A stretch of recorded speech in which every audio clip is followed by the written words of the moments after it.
ngày này một đợt bìa đợt lì ra về chạy men tên này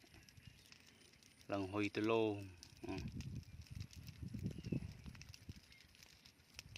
thắt đốt lì thì lâu chạy xanh mơm trong khơi cái nữa xanh khăng về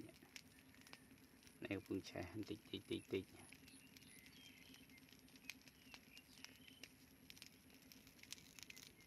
đốt lý nè về chạy men tên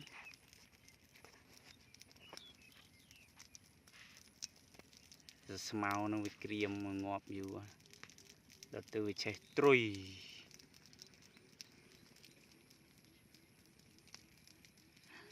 tự đỏ nó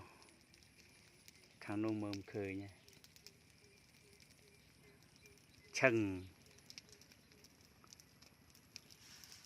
dạ ấy cái nó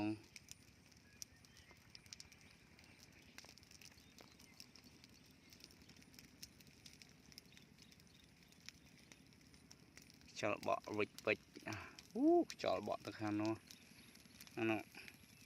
sai trong khơi đi